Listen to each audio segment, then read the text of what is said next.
ఈ బీసీ వాదం అనేది ఏడికి వచ్చింది? ఈ బీసీ సమస్య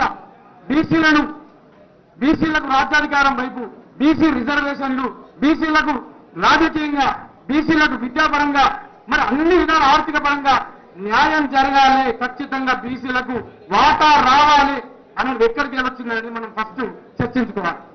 ఇది ఈరోజు కవితక్క గారు ఆ రోజు 2023లోనే అప్పుడు మన ప్రభుత్వం బీఆర్ఎస్ ప్రభుత్వం గౌరవ మాజీ ముఖ్యమంత్రి కేసీఆర్ గారు ముఖ్యమంత్రిగా ఉన్నప్పుడు మరి ఖచ్చితంగా బీసీలకు వాటా రావాలి, బీసీలకు రిజర్వేషన్ ఇవ్వాలి అని చెప్పేసి ఆ రోజు గవర్నమెంట్ ని డిమాండ్ చేసి బీసీలతోని ఒక ముఖ్యమైన నాయకులతోని సమావేశం ఏర్పరిచినటువంటి విషయం మనం గమనించాలి. కవితక్క గారి ఆధ్వర్యంలో, కవితక్క గారి నివాసంలోనే ఆ రోజే మన ప్రభుత్వంలోనే ఆ రోజు బీసీలకు రిజర్వేషన్ రావాలి, బీసీలకు రాజకీయ వాటా రావాలి, బీసీలను గౌరవించుకోవాలి, బీసీలకు ఆర్థికంగా, విద్య, ఉద్యోగ అన్ని అవకాశాలు రావాలని చెప్పేసి ఆ రోజే మీటింగ్ పెట్టినటువంటి గొప్ప నాయకురాలు మన కవితక్క. ఈ విషయాన్ని మనం గుర్తుపెట్టుకోవాలి. ఎందుకు చెప్తున్నట్టే ఈ రోజు బీసీలు అని అంటారు, ఇట్లా ఓతురు అట్లా వస్తారు కానీ కంటిన్యూగా అలుపెరగని పోరాటం చేస్తున్నటువంటి మాత్రం కవితక్క మాత్రమే. అది గమనించాలమ్మా. నిజమా కాదా? ఎందుకంటే ఈరోజు బీసీ కామారెడ్డి బీసీ డిక్లరేషన్ అనే పేరును తెరపైకి తెచ్చిందే కవితక్క. అంతకుముందు కామారెడ్డిలో బీసీ డిక్లరేషన్ రేవంత్ రెడ్డి గారు చెప్పారు.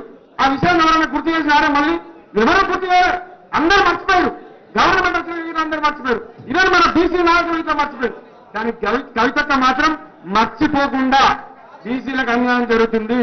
ఆ రోజు నువ్వు చెప్పినావు కామారెడ్డిలో బీసీ డిక్లరేషన్ అని చెప్పి 42% రిజర్వేషన్ బీసీలకు ఇస్తా అని చెప్పినావు. ఆ మాటను అక్కనే తెరపైకి తీసుకొచ్చింది, బీసీలకు గుర్తు చేసింది. మన పండుగల బీసీలకు ఇట్లా తట్టి లేపినటువంటి ఘనత ఇట్లా కవితక్క గారు అని చెప్పేసి సందర్భంగా తెలియజేస్తుంది. ఆ రోజు ఎప్పుడైతే అంతకుముందు దాదాపుగా 15-20 మీటింగ్లు పెట్టింది ఇప్పటి వరకు కవితక్క. ముఖ్యమైన బీసీ నాయకులతో రౌండ్ టేబుల్ సమావేశంలో జిల్లాలల్లా ఎక్కడికక్కడ బీసీలను నేర్పుతుంది. మీ హక్కులను మీరు సాధించుకోవాలి, నేనున్నా మీ కనుక, నేను మీ గొంతుగారిని మాట్లాడతా, మీ గొంతుకైతా, మీ ఆత్మబంధువు అయితా అని చెప్పి అందరినీ లేపినటువంటి విషయాన్ని ఇట్లా మనం గుర్తుపెట్టుకోవాలి. ఆ రోజు నుండి మరి బీసీలు అక్కడక్కడ మీటింగ్లు పెట్టరు. కానీ ఎన్ని మీటింగ్లు పెట్టరు? ఆడ మీటింగ్ పెడతారు, అది మళ్ళీ మానుకుంటారు. కానీ కవితక్క మాత్రం కంటిన్యూగా ఖమ్మంలో మీటింగ్ పెట్టింది. మీ అందరూ తెలుసు, మన ఇంద్రాబాద్ లో బీసీ సమావేశం. నిజంగా ఆ రోజు సమావేశం తర్వాతనే అన్ని బీసీ సంఘాలలో, అన్ని రాజకీయ పార్టీలలో ఇట్లా కదలిక వచ్చిన విషయానికి ఇట్లా గుర్తుపెట్టుకోవాలి మనం. మరి ఆ రోజు ఇందిరాబాద్ లో మీటింగ్ పెట్టిన తర్వాతనే బీసీ బిల్లు అనేది మరి అసెంబ్లీలో కానీ మండలిలో కానీ చర్చకు తీసుకొచ్చారు. ఆ రోజు నిజంగా అక్క అందరు వాటాలు చేసినా కానీ అక్క నేనుంటా, అది తాడో పేడో వేసుకుంటా అని చెప్పేసి శాసన మండలిలో కూర్చొని ఇది మాకు చర్చ కాదు, బిల్లు పెట్టాలి, మీరు చర్చ కాదు. ఇప్పుడు బిల్లు పెడితేనే మీకు నమ్మకం ఉంటుంది, ఈ చర్చతో అయ్యేది లేదు, వదిలేది లేదు అని చెప్పినటువంటి విషయాన్ని ఇట్లా మనం మర్చిపోదు. అదేవిధంగా ఆ రోజు డెడికేషన్ కమిటీ ఏమన్నా ఇట్లా కవితక్క గారు డిమాండ్ చేసిన తర్వాతనే డెడికేషన్ కమిటీని చేశారు బీసీల మీద. అంతకుముందు డెడికేషన్ కమిటీ ఇట్లా లేదు. మరి ఆ రోజు కులగన్న చేయమని డిమాండ్ చేసిన తర్వాత, కులగన్న చేసిన తర్వాత ఇట్లా అన్న తప్పులు తర్వాత ఉన్నాయని చెప్పేసి రీసర్వే చేయాలని చెప్పేసి ఇట్లా కవితక్క డిమాండ్ చేస్తేనే దాన్ని రీసర్వే ఇట్లా చేసింది.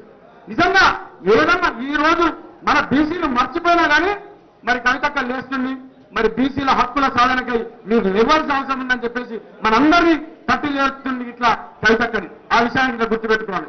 ఈ రోజు మీరందరూ గమనించాలప్పటి రాష్ట్రంలో బీసీ అనే వాదన వెళ్తుందంటే అది కేవలం కవితక్క మాత్రమే, ఆమె గొంతుగా మాత్రమే.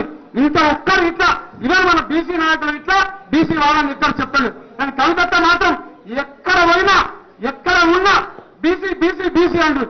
ఒక్కటి గమనించండి మీరు, కవితక్క మెడలు ఉన్నాయి 3 బీసీ జెండాలు, కానీ ఆమె గుండెలు ఉన్నాయి 136 బీసీ సంఘాల గొంతుగా ఉన్న విషయాన్ని మనం మర్చిపోకూడదు.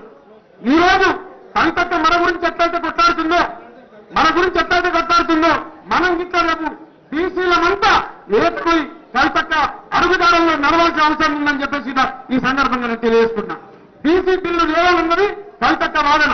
బీసీ బిల్లు వచ్చేంత వరకు ఉద్యమాలు చేస్తున్నది కవితక్క వాదన. ఆ రోజు బీసీ బిల్లు పెట్టే అవకాశాలు లేకుంది, ప్రభుత్వానికి చిత్తశుద్ధి లేకుంది. కానీ అక్కడక్కడ రౌండ్ టేబుల్ సమావేశాలు ఏర్పాటు చేసినప్పుడు బీసీ బిల్లు పెట్టాలి అన్నా అంటేనే బీసీ బిల్లు పెడతామే అంటారు. ఇప్పుడు బీసీ బిల్లు పెడతామని అంటారు. అదేంటి? విద్య, ఉద్యోగ, రాజకీయ ఈ 3 బిల్లులు పెట్టి ఒకటే బిల్లు చేద్దామన్న ఆలోచన ఉంది. కాబట్టి అది పసిగట్టిన కవితక్క ఇది కాదు. విద్యకు విద్య బిల్లు పెట్టాలి, 46% ఇవ్వాలి. ఉద్యోగంకు ఉద్యోగ బిల్లు పెట్టాలి, 46% ఇవ్వాలి. రాజకీయంగా ఆ బిల్లు పెట్టాలి, 46% ఇవ్వాలి అని అంటుంది. ఇప్పుడు కవితక్క మాత్రమే. వేరే వాళ్ళు అంటారు ఇప్పుడు 3 బిల్లులు సపరేట్ పెడితేనే బీసీలకు న్యాయం జరుగుతుంది. కాబట్టి 3 బిల్లులు తిప్పి తీరాల్సిందే అని చెప్పేసి ఈ రోజు ప్రతి జిల్లాలో రౌండ్ టేబుల్ సమావేశాలు ఏర్పరిచి మరి బీసీలను ఉత్తేజపరుస్తుంది, బీసీల గొంతుకలు మాట్లాడుతుంది. రేపు నిజంగా శాసన మండలిలో కూడా మనం 136 కులాల గొంతుకలు మాట్లాడబోతుంది. ఇట్లా కేవలం కవితక్కనే విషయానికి ఇట్లా మనం మర్చిపోవద్దు. ఖచ్చితంగా ఈ రోజు కవితక్క ఈ వాదన చేయకపోతే మనం బీసీలకు ఇట్లా మర్చిపోయినాం. కామారెడ్డి బీసీ డిక్లరేషన్ ఎవరు గుర్తు చేయాలి?